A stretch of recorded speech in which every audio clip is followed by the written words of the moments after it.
दोस्तों, आज हम देखने वाले हैं rich dad poor dad book की ऑडियो बुक, वो भी इंग्लिश में।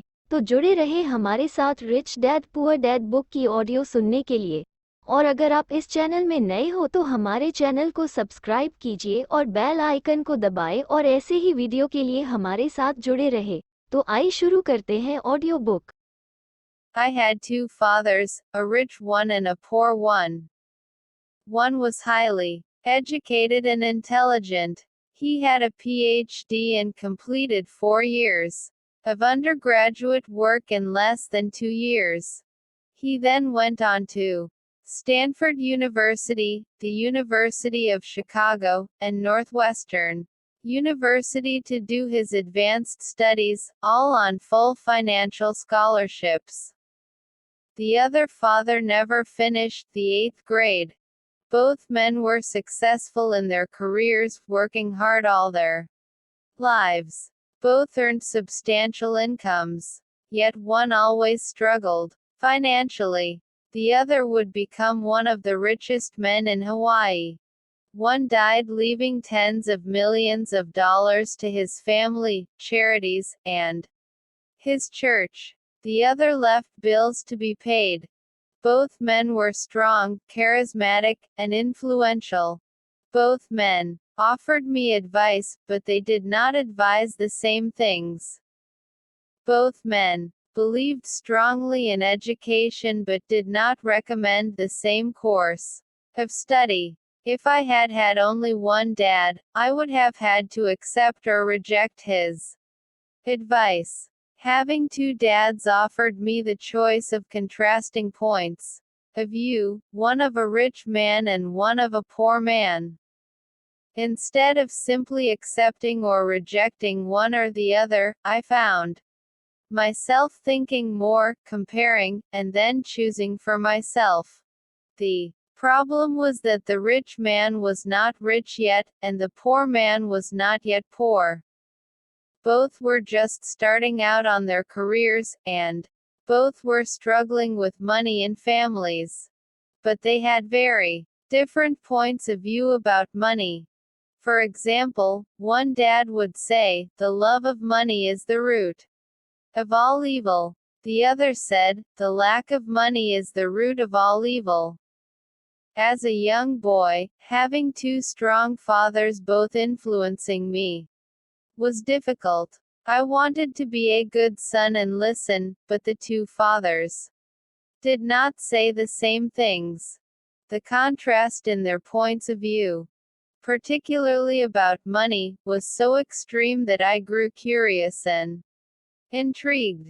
I began to start thinking for long periods of time about what each was saying. Much of my private time was spent reflecting, asking myself questions such as, "Why does he say that?" and then asking the same question of the other dad's statement. It would have been much easier to simply say, "Yeah, he's right.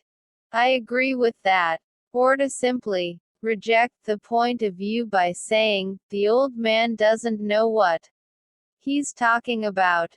Instead, having two dads whom I loved forced me to think and ultimately choose a way of thinking for myself.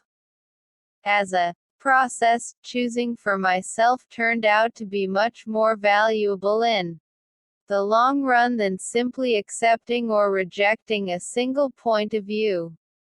One of the reasons the rich get richer, the poor get poorer, and the middle class struggles in debt is that the subject of money is taught at home, not in school.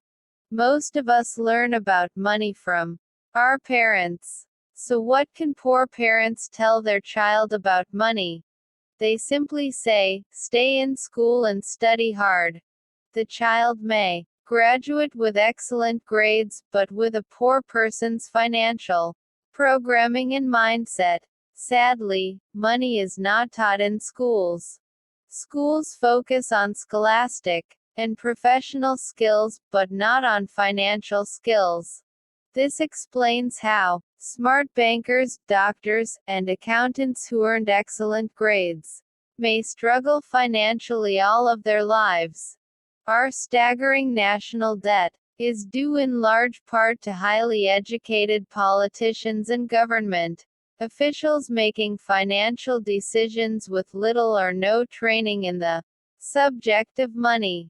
Today I often wonder what will soon happen when we have millions of people who need financial and medical assistance.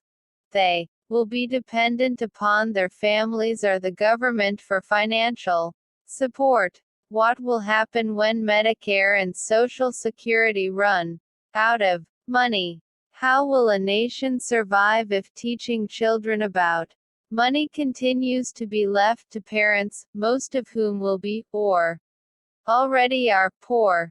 Because I had two influential fathers, I learned from both of them. I had to think about each dad's advice, and in doing so, I gained valuable insight into the power and effect of one's thoughts and one's life. For example, one dad had a habit of saying, "I can't afford it." The other dad forbade those words to be used. He insisted I ask, "How can I afford it?" One is a statement, and the other is a question. One lets you off the hook, and the other forces you to think. My soon-to-be rich dad would explain that by automatically saying the words, "I can't afford it," your brain stops working. By asking the question, "How can I afford it?" your brain is put to work. He did not mean that you should buy everything you want. He was fanatical about exercising your mind, the most powerful computer in the world. He'd say, "My brain gets stronger every day because I exercise it. The stronger it gets, the more money I can make." He believed that automatically saying, "I can't afford it," was a sign of mental laziness. Although both dads worked hard, I noticed that one dad had a habit of putting his brain to sleep when it came to finances, and the other had a habit of exercising his brain. The long-term result was that one dad grew stronger financially, and the other grew weaker. It is not much different from a person who goes to the gym to exercise on a regular basis versus someone who sits on the couch watching television. Proper physical exercise increases your chances for health, and proper mental exercise increases your chances for wealth. My two dads had opposing attitudes, and that affected the way they thought. One dad thought that the rich should pay more in taxes to take care of those less fortunate. The other said, "Taxes punish those who produce and reward those who don't produce." One dad recommended, "Study hard so you can find a good company to work for." The other recommended, "Study hard so you can find a good company to buy." One dad said, "The reason I'm not rich is because I have you kids." The other said, "The reason I must be rich is because I have you kids." One encouraged talking about money and business at the dinner table, while the other forbade the subject of money to be discussed over a meal. One said, "When it comes to money, play it safe. Don't take risks." The other said, "Learn to manage risk." One believed, "Our home is our largest investment and our greatest asset." The other believed, "My house is a liability, and if your house is your largest investment, you're in trouble." Both dads paid their bills on time, yet one paid his bills first while the other paid his bills last. One dad believed in a company or the government taking care of you and your needs. He was always concerned about pay raises, retirement plans, medical benefits, sick leave, vacation days, and other perks. He was impressed with two of his uncles who joined the military and earned a retirement and entitlement package for life. after 20 years of active service. He loved the idea of medical benefits and PX privileges the military provided its retirees. He also loved the tenure system available through the university. The idea of job protection for life and job benefits seemed more important, at times, than the job. He would often say, "I've worked hard for the government, and I'm entitled to these benefits."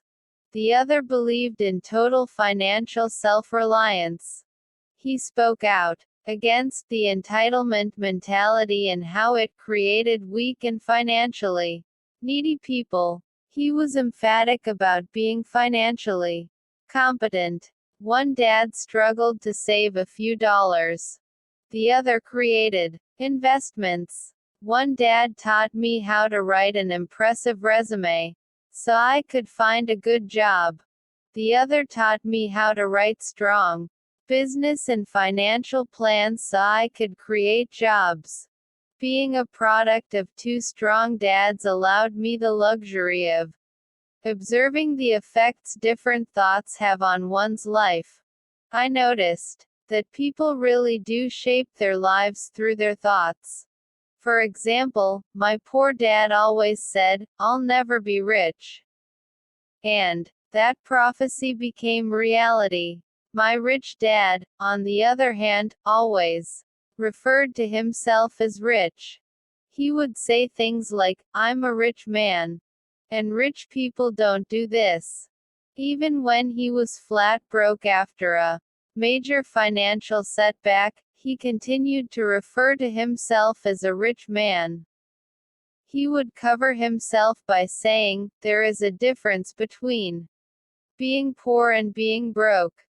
Broke is temporary. Poor is eternal."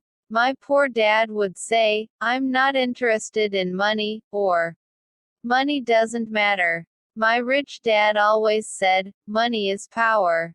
The power of our thoughts may never be measured or appreciated."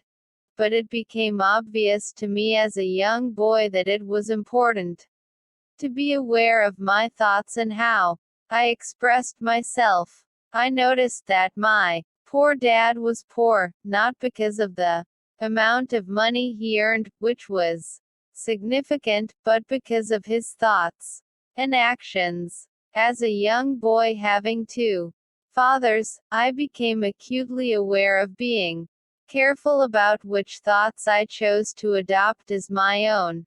Should I listen to my rich dad or to my poor dad? Although both men had tremendous respect for education and learning, they disagreed about what they thought was important to learn. One wanted me to study hard, earn a degree, and get a good job to earn money. He wanted me to study to become a professional, an attorney or an accountant, and to go to business school for my MBA. The other encouraged me to study to be rich, to understand how money works, and to learn how to have it work for me. "I don't work for money," were words he would repeat over and over. "Money works for me." At the age of 9, I decided to listen to and learn from my rich dad about money. In doing so, I chose not to listen to my poor dad, even though he was the one with all the college degrees. A lesson from Robert Frost. Robert Frost is my favorite poet. Although I love many of his poems, my favorite is The Road Not Taken. I use its lesson almost daily. The road not taken. Two roads diverged in a yellow wood. And sorry I could not travel both, and be one traveler. Long I stood, and looked down one as far as I could, to where it bent in the undergrowth. Then took the other, as just as fair, and having perhaps the better claim, because it was grassy and wanted wear. Though as for that the passing there had worn them really about the same. And both that morning equally lay in leaves no step had trodden black. Oh, I kept the first for another day. yet knowing how way leads on to way. I doubted if I should ever come back. I shall be telling this with a sigh. Somewhere ages and ages hence, two roads diverged in a wood, and I took the one less traveled by. And that has made all the difference. And that has made all the difference. Over the years, I have often reflected upon Robert Frost's poem. Choosing not to listen to my highly educated dad's advice and attitude about money was a painful decision, but it was a decision that shaped the rest of my life. Once I made up my mind about whom to listen to, my education about money began. My rich dad taught me over a period of 30 years. Until I was 39 years old. He stopped once he realized that I knew and fully understood what he had been trying to drum into my often thick skull. Money is one form of power. But what is more powerful is financial education. Money comes and goes, but if you have the education about how money works, you gain power over it and can begin building wealth. The reason positive thinking alone does not work is because most people went to school and never learned how money works, so they spend their lives working for money. Because I was only 9 years old when I started, the lessons my rich dad taught me were simple. And when it was all said and done, there were only 6 main lessons, repeated over 30 years. This book is about those 6 lessons, put as simply as possible, just as simply as my rich dad put forth those lessons to me. The lessons are meant not to be answers, but guideposts that will assist you and your children to grow wealthier. No matter what happens in a world of increasing change and uncertainty,